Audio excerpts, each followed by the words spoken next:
Қайсысын істедің? Ішіп қойдың ба? Жоқ. Ауыз ашып жібердің бе? Жоқ. Шошқан кетін жеп қойдың ба? Жоқ. Екеуміз істейін деген істеп қойған жоқсың ба өзің? Жоқ. Істеме оны, екеуміз істейміз деп айтып қойсаған. Не болды, айтшы, не? Қатты бірдеңе жылап тұрсың ғой соншама. Мен досым бол, маған айтшы, ешкімге айтпаймын.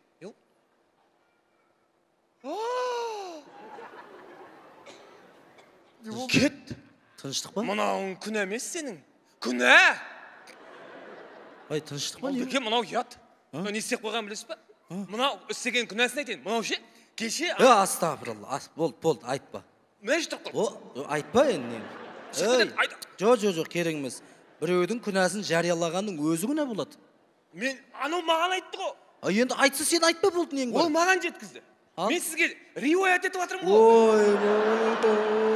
Ой. Күнә, мен айтып отқан жоқпын.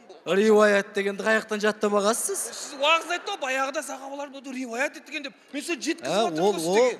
Пайғамбар саллаллаху алейхи вассалам жақсы нәрсе айтқан. Сіздікі мынауыңыз айтайын деп тұрғаныңыз болмайды мұнау. Жамандықтан ой, астағфиралла. Қой, біреудің күнәсін, айыбын жасырсаң қайта саған сауап болатын шығар. Былай қиын нәрсе ол, айтпаңыз біреу. Қалай істеп? Құдай сақтасын, менің андай күнәм жоқ мен, Құдай сақтасын. Мен майда шүйде. Көзге көрінбейді же менің күнәларым. Мешітке барып, жылап, қолын жайсаң, кешіріп жіберетін күнәлар меніңкі ше. Жұмадан шығып, садақа берсең, кешіріп кететін күнәлар менікі. Молдеке, мен ең күнәмнің ең ауыры, жаңа жыл құтты болсын дегенде өзіңде дегенім шығар. Осын 14 февраль құтты болсын дегенде әмин дегенім бар. Осын елка айналғаным бар, енді ол кезде ішіп алдық. Астағфиралла. Ол баяғы. Ой, сіздікі жайлап ступенька болып кетіп барады ғой күнәларыңыз. Осылай майда күнә. Мен күнә емес, менікі кінә.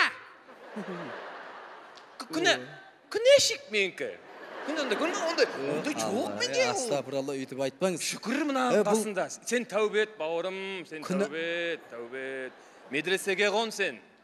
Сен.